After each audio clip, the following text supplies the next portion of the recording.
Alhamdulillahi wa kafa. Assalatu wassalamu ala Rasulillahil Mustafa wa ala alihi wa sahbihi ahli as-sidqi wal wafa wa ba'd. Yang saya muliakan para alim ulama, cerdik pandai, para tokoh-tokoh masyarakat. Yang besar tak dihimbau gelar, yang kecil tak disebut nama. Bapak Ibu jamaah Masjid Nurul Iman, para orang tua saya yang insyaallah dirahmati Allah Subhanahu wa ta'ala. Pada subuh yang berbahagia ini, insyaallah ta'ala kita akan mengkaji satu hadis Nabi sallallahu alaihi wasallam yang diriwayatkan oleh seorang sahabat bernama Abdullah bin Salam. Nama sahabat itu Abdullah bin Salam. Abdullah bin Salam masuk Islam itu disebabkan karena melihat wajah Nabi sallallahu alaihi wasallam. Akan tetapi dia sudah mendengar dari beberapa ansar yang lebih dulu masuk Islam di kota Madinah bahwa ada seorang Nabi bernama Muhammad sallallahu alaihi wasallam yang berakhlak mulia. Oleh sebab itu Abdullah bin Salam ketika berjumpa dengan Nabi di kota Madinah, dia pun juga masuk ke dalam agama Islam. Hadis ini diriwayatkan, dikutip di dalam kitab Musnad Imam Ahmad, salah satu kitab hadis terpanjang. Kemudian dikutip juga di dalam kitab Sunan Ibnu Majah bahwasanya Nabi sallallahu alaihi wasallam menegaskan, ya ayyuhal tadkhulul jannata bisalam, maka engkau akan masuk surga dengan penuh kebahagiaan, dengan penuh ketenangan, dengan penuh keselamatan. Yang pertama tidak lain adalah afsyus salam, tebarkan salam. Kita diperintahkan oleh baginda Nabi sallallahu alaihi wasallam untuk saling menebarkan salam kepada sesama. Maknanya kita mengucapkan assalamu alaikum warahmatullahi wabarakatuh. Ketika salam itu kita sampaikan kepada saudara kita, maka secara tidak langsung kita mendoakan mereka diberikan keselamatan oleh Allah Subhanahu wa ta'ala. Selamat di situ, selamat badan, selamat dari fitnah, selamat dari musibah, selamat di dunia dan selamat pula di akhirat nanti.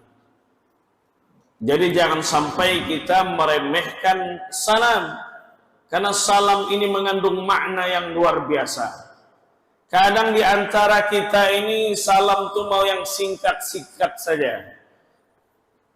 Yang assalamualaikum diganti mikum, mikum, waalaikumsalam, atau ASSURWB. Jadi tak mengandung makna di dalam ucapan itu. Sama seperti kita mendoakan orang yang sedang menikah, kita doakan samawa. Samawa artinya singkatan dari sakinah, mawaddah, warahmah. Padahal kalau ditinjau dari bahasa Arab, samawa itu tinggal tambah alif dan ta. Samawa jamak dari samaun. Samawat artinya langit-langit. Kalau samara tinggal tambah alif dan ta, samara buah-buahan. Apa salahnya langsung kita ucapkan sakinah, mawaddah, warahmah, sehingga mengandung makna yang luar biasa di dalamnya. Sampaikan salam yang baik, kemudian yang diberikan salam pun harus menjawab dengan yang lebih baik. Kata Allah dalam Al-Quran, "Iza huyyitum bitahiyyatin fahayyu bi ahsana minha aw rudduha." Kalau disampaikan salam kepada kalian, maka jawablah dengan yang semisal, dengan yang lebih baik. Kalau tak bisa, maka jawab dengan yang semisalnya. Kalau dikatakan assalamualaikum, jawabnya waalaikumsalam warahmatullah. Kalau disampaikan assalamualaikum warahmatullah, jawabnya waalaikumsalam warahmatullahi wabarakatuh. Kalau disampaikan assalamualaikum warahmatullahi wabarakatuh, jangan dijawab hanya sekedar waalaikumsalam, karena mesti harus dijawab yang lebih baik. Kalau tak bisa, jawab dengan yang serupa. Nah, sekarang sudah canggih, di dalam HP kita itu ada stiker. Cukup mengirimkan stiker waalaikumsalam warahmatullahi wabarakatuh, tak payah lagi kita ketik dari awal sampai akhir. Itulah canggihnya sekarang. Bapak Ibu yang dirahmati Allah Subhanahu wa taala, hak muslim dengan muslim lainnya ada 6, kata Nabi. Hakul muslim 'alal muslim sittun. Hak muslim dengan muslim lainnya 6. Iza laqitahu fasallim alaihi. Kalau jumpa dengan saudaramu, sampaikan salam. Wa iza da'aka fa'ajibhu. Kalau diundang pernikahan, undangan walimah, undangan khitanan, datanglah undangan tersebut. Wa iza stansa'aka fansah lahu. Kalau dimintakan nasihat, berikanlah nasihat. Wa iza atasa fa'amidallaha fashammithu. Kalau ada yang bersin lalu dia mengucapkan alhamdulillah, maka jawablah dengan yarhamukallah. Dan yang bersin tadi menjawab lagi yahdikumullah wa yuslihu balakum. Wa iza marida fa'adhu. Kalau ada yang sakit, jenguklah. Wa iza mata fatba'hu. Kalau ada yang meninggal dunia, maka iringilah jenazahnya. Itulah hak muslim dengan muslim lainnya yang diatur di dalam Islam. Sehingga kalau seandainya ada saudara kita yang menyampaikan salam, hendaknya kita menjawab. Kepada siapa kita menyampaikan salam? Maka dalam hadis lain dikatakan, sahabat bertanya, "Ya Rasulullah, ayyul islami khairun?" Ya Rasulullah, Islam apa yang paling baik? Maka dijawab oleh baginda Nabi, "Tut'imut ta'am." Engkau memberikan makan. Wa taqra'us salam ala man 'arafta wa man lam ta'rif. Engkau menyampaikan salam kepada orang yang engkau kenal dan yang tidak engkau kenal. Assalamualaikum warahmatullah. Sampaikan salam. Ada satu keyakinan orang-orang yang ada di Mesir, bahwa kalau dia sedang berada di daerah yang mungkin membahayakan dia, ataupun sedang berada dalam kendaraan umum, ada orang yang berniat untuk membahayakan, cukup dengan menyampaikan salam, maka orang tersebut akan berhenti untuk mencelakakan kita. Dan itu sampai sekarang masih terus diaplikasikan oleh orang-orang yang ada di Mesir. Jadi kalau jumpa dengan orang yang tidak kita kenal, sampaikan salam. Assalamualaikum warahmatullahi wabarakatuh. Akan tetapi Nabi menegaskan, la tabda'ul yahuda walan nasara bisalam. Janganlah engkau memulai ketika jumpa dengan orang Nasrani, dengan orang Yahudi, untuk menyampaikan salam. Tak boleh menyebutkan assalamualaikum warahmatullahi wabarakatuh kepada saudara kita yang non-muslim. Itulah adab etika dalam menyampaikan salam. Sebab Nabi ketika mengirimkan surat ke raja-raja yang ada di Romawi, yang ada di Persia, mengirimkan surat ke Raja Heraklius, Kaisar Romawi, min Muhammad bin Abdullah, dari Muhammad bin Abdullah, ila Hirqal Azimir Rom, kepada Heraklius penguasa Romawi. Salamun ala man ittaba'al huda keselamatan bagi yang mengikut petunjuk Allah. Nabi tidak menyebutkan Assalamualaikum warahmatullah, sebab tak boleh menyampaikan salam kepada saudara kita yang non-muslim. Aslim taslam, kata Nabi, masuk Islamlah engkau maka engkau akan selamat. Yu'tikallahu ajraka marratain, maka Allah akan memberikan bagi kalian, bagi engkau wahai Kaisar Romawi, wahai Heraklius, pahala 2 kali lipat. Fa in tawallaita fa 'alaika dzambal arisiyin, kalau engkau berpaling maka dosa seluruh penduduk Eropa engkau yang menanggung. Ini bukti bahwa Nabi Shallallahu Alaihi Wasallam tidak memisahkan antara agama dengan politik. Karena politik bagian daripada agama.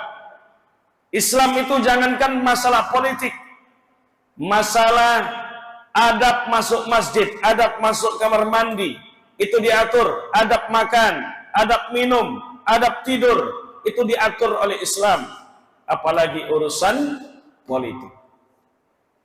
Oleh sebab itu, bicara tentang politik, siasah di dalam masjid itu boleh. Yang dimaksud siasah itu strategi, strategi memenangkan peperangan. Karena pada masa Rasulullah, masjid tidak saja sekedar dipakai untuk sekedar ibadah, masjid dipakai untuk bicara politik, strategikan bagaimana bisa meningkatkan perekonomian umat, bagaimana meningkatkan sumber daya manusia, bagaimana meningkatkan pendidikan dan pengajaran, meningkatkan sastra. Itu dibahas oleh Nabi dan para sahabatnya di dalam masjid. Jadi masjid itu tidak saja dipakai untuk urusan politik. Bahkan menikah pun Nabi sarankan kita nikah di masjid. A'linu an-nikah, kata Nabi, publikasikan nikah. Sekarang itu sudah ada Facebook, sudah ada Instagram, sudah ada WhatsApp, publikasikan nikah. Waja'aluhu fil masajid, buat akadnya di masjid. Wadribu alaihi biddufuf, pukulkan gendang tanda kebahagiaan. Jadi nikah itu sejatinya mudah, yang sulit itu adalah gengsi. Yang susah, sebab mesti harus kita melaksanakan resepsi di Novotel atau melaksanakan resepsi 3 hari 3 malam, sehingga datang anak muda baik akhlaknya tapi penghasilannya tak seberapa, akhirnya ditolak oleh calon mertua. Padahal Nabi menegaskan, idza ja'akum man tardawna dinahu wa khuluquhu fankihuhu. Kalau datang orang yang baik akhlaknya, baik agamanya, nikahkan segera. Fa illam taf'alu takun fitnatun wa fasadun kabir. Kalau tidak segera engkau laksanakan, maka akan menjadi fitnah dan kerusakan yang amat sangat besar. Sebab kalau seandainya dihalangi dia menikah, dipersulit dia menikah, maka dia na'udzubillah akan mencari jalan pintas. Na'udzubillah kalau seandainya melakukan check-in di hotel, akhirnya terjadilah hamdun, hamil di luar nikah. Na'udzubillahimin. Kalau seandainya hamil di luar nikah, menikah dengan laki-laki yang menghamili, yang mencoblos sebelum hari H itu, sah atau tidak saat hamil? Kata Imam Syafi'i, sah. Dikutip oleh Syekh Wahbah Zuhairi dalam kitabnya Fiqhul Islami wa Adillatuhu. Sah pernikahannya. Akan tetapi akibat setelah itu yang mesti harus kita pahami dan kita jaga. Apa itu?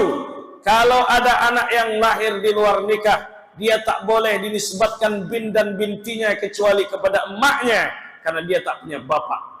2, kalau dia hamil di luar nikah, maka dia tak boleh menerima harta waris, karena dia tak punya silsilah nasab dengan bapaknya.